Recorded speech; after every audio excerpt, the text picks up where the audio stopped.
നമസ്കാരം. എൻ്റെ പേര് പൊന്നമ്മ ജോസഫ്. ഞാൻ ഭരണങ്ങാനത്തുനിന്ന് വരുന്നു. ഞാൻ 4 വർഷമായിട്ട് ഇതിൽ വർക്ക് ചെയ്യുന്നു. ഞാനൊരു മഹിളാ പ്രധാന ഏജൻറ്റ് കൂടിയായിരുന്നു. 30 വർഷമായിട്ട് ആ മേഖലയിൽ വർക്ക് ചെയ്യുന്നു. എന്നെ സംബന്ധിച്ചിടത്തോളം എനിക്ക് എന്താ പറയുന്നത്, ഞാൻ TC ആയപ്പോഴും ATC ആയപ്പോഴും എൻ്റെ വീട്ടിൽ വെച്ചാണ് എനിക്ക് ആദരവുകൾ കിട്ടിയത്. കാരണം അന്ന് കോവിഡിൻ്റെ കാലഘട്ടമായിരുന്നു. അപ്പം പൊതുവേദികളിൽ വെച്ച് ആദരവ് ലഭിക്കാത്തതുകൊണ്ട് വീടുകളിലായിരുന്നു. അപ്പം അന്ന് എൻ്റെ വീട്ടിൽ നമ്മുടെ ബഹുമാനപ്പെട്ട ലീഡേഴ്സ്, അതായത് Shiju sir, Anil sir, Santhosh sir, ഒത്തിരി പേര് വന്നാണ് എന്നെ ആദരിച്ചത്. അപ്പോൾ ഇടക്കാലം കൊണ്ട് ഞാനിത് പറയുന്നത് എന്തിനാണെന്ന് ചോദിച്ചാൽ, ഇടക്കാലം കൊണ്ട് എനിക്ക് ഇതിനകത്ത് വർക്ക് ചെയ്യാനുള്ള ഒരു അസൗകര്യമുണ്ടായി. കാരണം എൻ്റെ ഹസ്ബൻഡ് 1.5 വർഷമായിട്ട് അസുഖമായിട്ട് കിടന്നു. അപ്പം അങ്ങനെ എന്നെ ആദരിക്കാൻ വന്ന ആ സമയങ്ങളിൽ എൻ്റെ മുറ്റത്ത് എൻ്റെ വീട് നിറച്ച് സാറന്മാരും നമ്മുടെ ലീഡേഴ്സും എന്നോടൊപ്പം ഉണ്ടായിരുന്നവരും എല്ലാവരും ഉണ്ടായിരുന്നു. അപ്പോൾ ഒത്തിരി വണ്ടികളൊക്കെ വന്നു. ഈ അടുത്ത കാലത്ത് എന്നോടൊരു ചോദ്യം, എനിക്ക് സത്യം പറഞ്ഞാൽ അത് വളരെ ഒരു വേദനാജനകമായ ഒരു ചോദ്യമായിരുന്നു. എന്നാ പൊന്നമ്മേ, പണ്ട് വീട്ടിൽ വണ്ടികളൊക്കെ ഒത്തിരി വന്നായിരുന്നല്ലോ, ഒത്തിരി സാറന്മാരൊക്കെ വന്നായിരുന്നല്ലോ, ഇപ്പോൾ എന്തിയെ ആ കമ്പനിയൊക്കെ ഇല്ലാതായോ എന്ന് എന്നോട് ചോദിച്ചു. അപ്പം ഞാൻ വർക്ക് ചെയ്യാൻ പോകാൻ മേലാത്തൊരു സാഹചര്യമായിരുന്നു. അപ്പം ഞാൻ അതോടെ തക്കതായ മറുപടിയും പറഞ്ഞു. അപ്പോൾ ഈ കഴിഞ്ഞ ദിവസം എന്നോട് പറഞ്ഞു, പൊന്നമ്മ ഇപ്പോഴും ആ കമ്പനിയിലുണ്ടല്ലേ എന്ന് ചോദിച്ചു. അപ്പം ഞാൻ ഈ വർക്ക് ചെയ്യാതെ ഇരുന്ന അവസരങ്ങളിൽ ഒത്തിരി പേര് എന്നെ ഇതിനകത്തുനിന്ന് പിന്തിരിപ്പിക്കാനായിട്ട് വന്നു.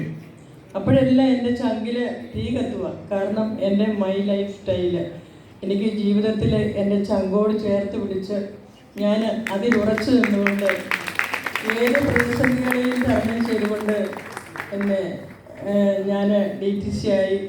അതിനൊക്കെ ഉപരി എനിക്ക് സന്തോഷമാണെന്ന് പറയാനുള്ളത്, നമ്മുടെ UTC ലീഡർ ബഹുമാനപ്പെട്ട സലീം പാറക്കൽ സാറിൻ്റെ അനുഗ്രഹത്തോടെ, മറ്റെല്ലാ ലീഡേഴ്സിൻ്റെ അനുഗ്രഹത്തോടെ DTCയിൽ എനിക്ക് സലീം പാറക്കൽ സാറിൻ്റെ ആദരവ് കിട്ടാനും അതിൽ നിന്ന് എനിക്ക് വളരെ സന്തോഷം. നമുക്ക് ഏറ്റവും വലിയ സന്തോഷം എന്നാന്ന് ചോദിച്ചാൽ, നമ്മുടെ ലീഡർമാർ നമുക്ക് നല്ല മാതൃക നൽകി നമ്മളെ ഓരോ റാങ്ക് അച്ചീവ് ചെയ്യുമ്പോഴും എല്ലാ കാര്യത്തിനും നമ്മളോടൊപ്പം നിന്ന് നമ്മളെ റാങ്കുകൾ അച്ചീവ് ചെയ്യാൻ വേണ്ടിയിട്ട് അവർ പരിശ്രമിക്കുന്നുണ്ട്.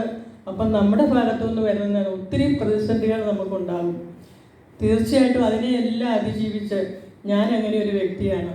എനിക്ക് വർക്ക് ചെയ്യാൻ മേലാത്ത ഒരു സാഹചര്യങ്ങൾ വന്നപ്പോൾ എനിക്ക് ഒത്തിരി വേദന തോന്നി. അപ്പോൾ വർക്ക് ചെയ്യാതിരിക്കുമ്പോൾ എനിക്ക് വേദന തോന്നും. ഞാനിപ്പോൾ ഓർക്കും, ദൈവമേ, എനിക്ക് അങ്ങനെ ഒരു അവസരം കിട്ടിയായിരുന്നെങ്കിൽ ഞാനിപ്പം ഒത്തിരി മേഖലകളിൽ ഒരുപാട് വർക്കിനായിട്ട് ഇറങ്ങാനുള്ളൊരു സാഹചര്യങ്ങൾ എനിക്കില്ലായിരുന്നു. ഞാൻ ഈ അടുത്ത നാളിലാണ് ഇറങ്ങാൻ തുടങ്ങിയത്. അപ്പോൾ എനിക്ക് പുതിയതായിട്ട് വന്നവരോടും അല്ലാത്തവരോടും ഒരേ ഒരു വാക്കേ പറയാനുള്ളൂ, നമുക്ക് പ്രതികൂല സാഹചര്യങ്ങൾ ഒത്തിരി ഉണ്ടാകും.